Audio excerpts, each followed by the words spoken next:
नाशिकमधील मल्टीनॅशनल कंपनीत धर्मांतरणाचा धक्कादायक प्रकार उघडकीस आला. या प्रकारानं केवळ नाशिकच नाही तर संपूर्ण महाराष्ट्रात खळबळ उडाली.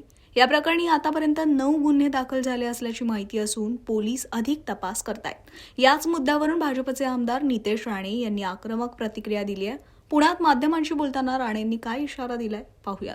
आज तुम्ही भाषण केलेल्या भाषणादरम्यान अनेकदा नाशिकच्या प्रकरणाबद्दल उल्लेख केला होता. आता त्या कंपनीला टाळा लागण्याची वेळ आलेली आहे.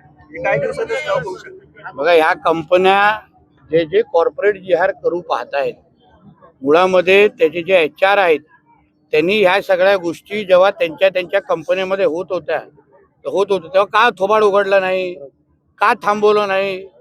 या कंपन्या नोकऱ्या देण्यासाठी आहे काय जिहाद करण्यासाठी आहे? आणि आमच्या ह्या देवाभाऊच्या महाराष्ट्रामध्ये कुठल्याही प्रकारचा जिहाद होणार नाही, चालणार नाही. म्हणून एक कंपनीला जिहाद केल्यानंतर टाळं लागतं. जिथे जिथे महाराष्ट्रामध्ये अशा पद्धतीचा जिहाद चालू आहे, कॉर्पोरेट जिहाद नावाचं, त्यांनी लक्ष घालावं, नाही तर टाळं तिथे पण लागेल. एक लक्षात घ्या, वारकरी संप्रदायामध्ये प्रतिगामित्वाची घुसखोरी झाली असं शरद पवारांनी वक्तव्य केलंय. नाही, मी ऐकल्यानंतर बोलू शकतो. पुण्यामध्ये खास करून जास्त प्रमाणात वेगवेगळे जिहाद होतात, तर त्याबद्दल नेमकं काय सांगा? जिथे जिथे जिहाद होणार त्या सगळ्या लोकांना ठेचणार, कमी करणार. आलाय जिहाद आमच्या हिंदू राष्ट्रामध्ये चालणार नाही. हे कोणाचा पाकिस्तान इस्लामाबाद नाही. तर म्हणून जिहाद करायचं असेल तर पाकिस्तानमध्ये अब्बाकडे निघून जा. आमच्या इकडे काय राजाग आहे? हे हिंदू राष्ट्र आहे. इथे हिंदूंची बाजू, हिंदूंना अगर कोणी धर्मांतर करत असेल जिहादच्या नावाने, इथे इस्लाम राष्ट्र बनवण्याचा प्रकार मनसुबे रचत असतील तर त्याचं उत्तर देण्यासाठी तर आम्ही इथे आहोत ना. सर, तुम्ही वारंवार गृहमंत्री देवेंद्र फडणवीस यांचा उल्लेख केला, मुख्यमंत्री देवेंद्र फडणवीस यांचा उल्लेख केला आणि अशा प्रकारच्या गोष्टी होऊन देणार नाही असं त्यांच्याकडनं आवाहन केलं. पण सासवडमध्ये जो मोर्चा निघाला होता, सासवड ते कोंढवा, तर मोर्चाला सासवडमध्येच अडवण्यात आलं, जे की विविध प्रकरण बिवरी गावात कालिफनाथांचं तिथं मंदिर आहे आणि इफ्तारच्या पार्ट्या तिथं करण्यात आल्या होत्या.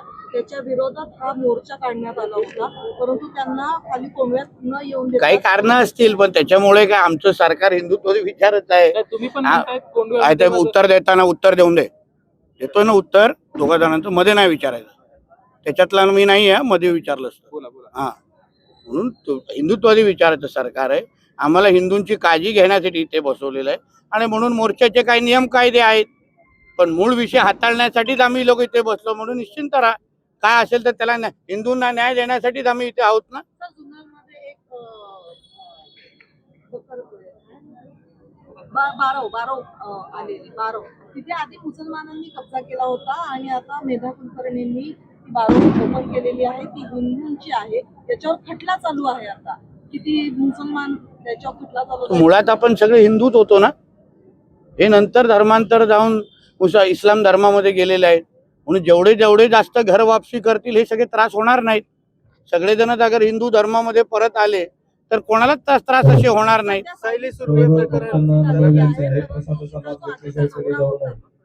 सायली सुर्वेचं घर वापसी झालेलं आहे, परंतु तिने ज्या प्रकारे पिंपरी चिंचवड मधली सायली सुर्वे, तिचं लव्ह जिहाद झालं होतं, तिला पुन्हा तिच्या नवऱ्याने तिला स्वागत आहे. ज्या प्रकारे तिच्या नवऱ्याला परत जामीन मिळतोय आणि तिचा नवरा तिला येऊन धमकवतोय, याच्यावर आता जाऊन कुठेतरी तिला पोलीस प्रोटेक्शन मिळालेलं आहे.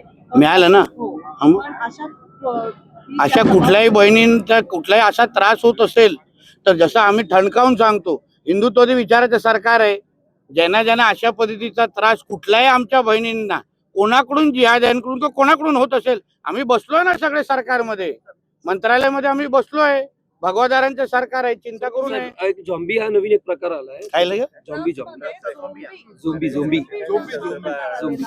सगळेच प्रकार पुण्यामध्येच येत आहेत वाटतं. सर, मेट्रो स्टेशनच्या मधोमध एक मजार उभा आहे. वारंवार तक्रार करून हिंदू कार्यकर्त्यांना दाद दिली जात नाही, त्याबद्दल काय येईल सांगाल? प्रकरण आमच्याकडे येईल, आमच्या रचनेतून येईल, तेही काढलं जाईल. चिंता कुठल्याही प्रकारचा लँड जिहाद जिथे आता मेट्रोच्या प्रकल्पामधच्या इकडे तुम्ही अगर उभा होत असेल तर वेळ आणि तारीख दिसेल आणि देवाभाऊचा बुलडोजर फिरेल. कोंढव्यात हिंदू संमेलन घेणार का? कोंढव्यामध्ये तू बोलवतो इथे येतो ना. तू बोलव, मी येतो. तू हिंमत दाखव, हिंदू म्हणून तू हिंमत दाखव, मी येतो. तुमच्या कार्यकर्त्यांना सांगा. मला काही हरकत नाही, कुठेही बोला. अरे काल त्या दिवशी, अरे ऐकून घे बाबा, ऐकून घे. प्रश्न विचारतो, माझं उत्तर ऐकायचं, कळलं ना. त्या दिवशी मी मुंब्राला जाऊन आलेलो आहे. तू कुठे बोलशील तिथे बोल. मस्जिदीच्या बाहेर उभं करून मला बोलायला लाव. मी नारायण राणेचा मुलगा आहे, एक लक्षात घे. दुसऱ्यांना प्रश्न विचारतो तसे मला विचारू नको.